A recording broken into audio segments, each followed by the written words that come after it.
Man, I don't know about you, bro, but I am ready for the summer to just go away. Bye-bye. See you later, summer. I'm ready for the fall. Welcome to HPT Hobby. So I got up this morning to find a flat tire on my daughter's car, cracked the damn sidewall. I was hoping I could just find a nail and put a nail in, a plug where the nail was at. But no, sort of a brand new tire, and I gotta go buy another brand new tire. So right out the gate, not a good deal, guys. Had hot coffee made, and on a Sunday, for some reason, I just wanted cold coffee. Cold espresso. My wife loves these things. I'm not a cold coffee guy. But I think I'm gonna switch over to this for a little minute, man. It's refreshing in the summer, you know, especially with all the heat. So guys, you see another major thing in my journey on HPT Hobby that we went ahead and tried our hand at is the Flying Dutchman. Okay, Flying Dutchman from Pirates of the Caribbean, Davy Jones's boat, where it goes into the water, it pops up, and it's this ghost ship, right? This is actually based on a real life scenario. You know, people reported seeing a ghost ship in real life of the Dutchman throughout the years.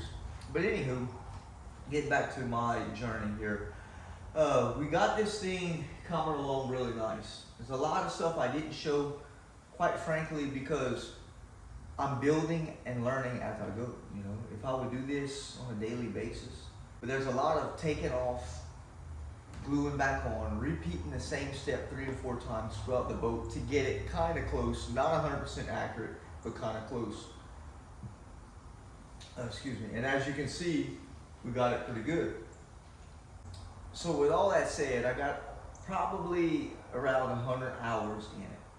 You know, an hour here, an hour there. We don't have steady work on this. You know, when I get tired, I put things down and I go in the house or I find something else to do. You know, I don't really bore myself in one spot. You know, I can feel it coming on me. When I got enough, I get away from it, right?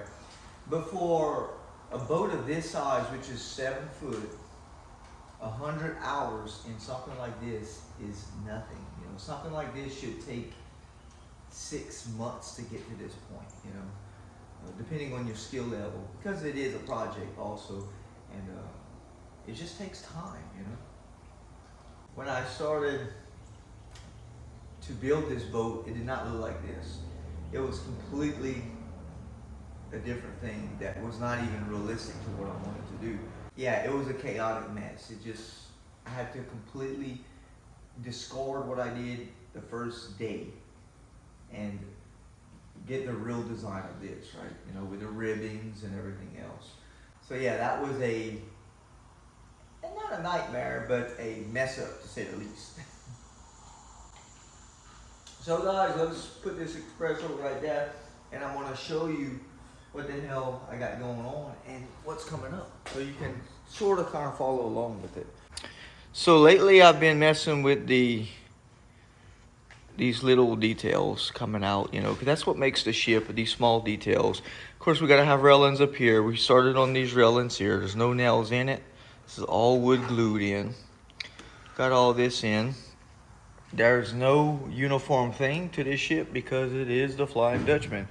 Now, when I do build the Black Pearl, it's going to have some uniformity to it. Not 100% uniformity, but some. Not really crooked like those you see down there, you know.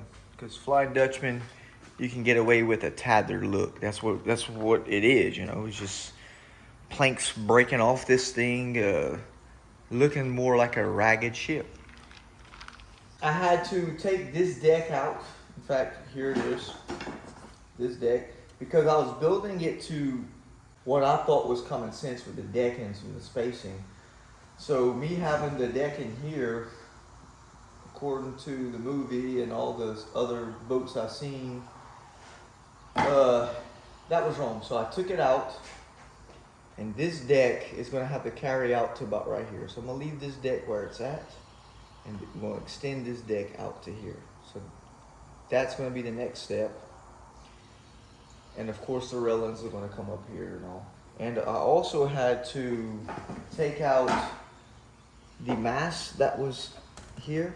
This is where the mast would go. And if you don't know what a mast is,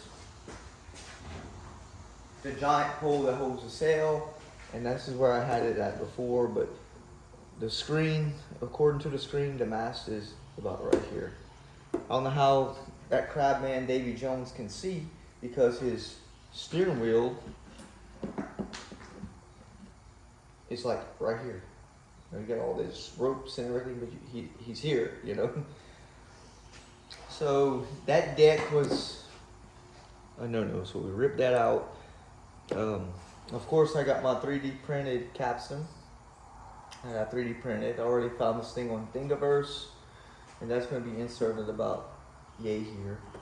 I've been resizing barrels. Nice barrels. Close to the scale that I believe they are. About like that. And of course, you see me do this cannon on a short. If you haven't, go check out the shorts where I was painting this gold and onto the cannon. Coming out really nice. There you go. Another thing I had to do was rip out this floor here, because I've looked on, again, the screen one. It goes down into the bilge, not the bilge, the gallows. So it goes more into the gallows. Okay. And of course, I still left this removable. Like, this still can come up because, you know, we got a hatch here. Planning on doing some storage room down there. So, you know, if I want to be detailed, I can always go down in here and put stacked gunpowder all in the bottom, you know, playing with it some more. Again, I'm thinking about ripping open the side of this ship. See how it's got like this gap here? Thinking about carrying that gap. So you come down to the side, you can see all in the bottom of the hull. You know, we're gonna have LEDs and green lights in here. It's gonna look badass. So that's what I'm going for. But not bad, man. Not bad for how she's coming out. Wanted to keep this boat long and tall in the back. I tried to get it as slender as I could. That would have been early in the design when I was building the ribbons. So good advice. A galleon swells out like just like you see I have here, but then it goes in. It narrows way much at the top. It bows out more than this, and that we don't have, but we have some of it. So that's the only thing I wish I would have changed on it, was bulging this out, narrowing it up here, and narrowing the back end a little bit here. Not bad though, still not bad. For the first build, ain't bad. The back, a lot of railings go in the back. We gotta punch us another hole up here. Getting back to that part, that's where Davy Jones is gonna be chilling out in here with his piano, you know, and you have the that second little window. So yeah, it's shaping up. I'm very, very pleased and happy where we're at. So this is not a build video, guys. I'm just showing you what we can expect, and maybe the next video we'll do a build. I don't know, because again, there is a lot of repeating work on this thing. It makes no sense if I'm gonna do something and repeat it again, you know. The side, I figured out the side needed to be more of a grayish bone white. And that's what I did. I messed up with the initial color, the brown color. So I went back with some pewter gray you get from the Walmart Arts section. Hit it with gray and white. Still got to have some greens and some blues that come in here. More green, really. But yeah, she's really, really, really shaping up. I tried to 3D print a skeleton. Did not come out well, so I split the skeleton in half. And that thing is gonna be, he's gonna be hanging off about something like this, you know.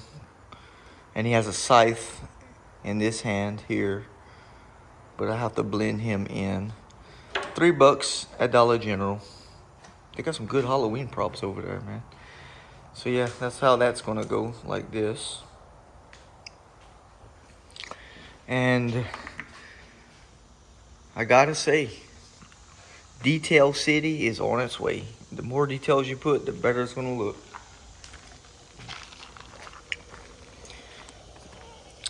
These are the cannons I got done so far. They're cured and dried, so I got many more to do. But we had to drop some primer on them. And there you go. All these are Elmer's glued. I glued the filament with Elmer's glue. It just takes a couple hours to dry. Nothing fancy with super glue or anything like that. Just plain old white glue. And that's coming out well also. So guys, it's been a hell of a journey to get to this point, especially in the woodworking era that I'm in right now. I've never really worked with wood like this, other than building benches, you know, but not on this kind of setting. I never worked with metal. It was always wood. It's always been metal. And I'm quite enjoying the process. My dad was the boat builder. I watched him build boats when we were growing up. And he was the boat builder. He loved carpentry, and I see why now. It's fun to work with. It was a journey acquiring these Harbor Freight tools, like nail guns. So guys, if you have any questions, anything, or you're building a boat, again, they have many models you can build on a smaller scale. And the only thing it would require from you is cutting and a little bit of glue. They even make the paper models out of cardboard, like a paper cardboard, where you just snap them out and put it together to make this boat.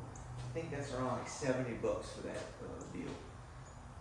Overall, all in all, if I wouldn't count the tools, I have like $20 in materials here. This whole boat, counting the wood glue and the little bit of paints I use. No, actually about $30. I'll say that, $30 I have in this boat. Now with the tools, you know, everything, the tables, you know, I didn't have to buy the tables, but that ranked the price up also. This wood table I bought, and that metal cabinet you've seen, I bought that also. You know, it makes my life much easier, but you don't need to do that. So with that said, guys, I'm gonna finish enjoying my espresso before the heat gets in this shop. And I'm gonna move these decks and start doing some more detail work. Stay tuned for the next build. Please like and subscribe. I'll catch you in the next.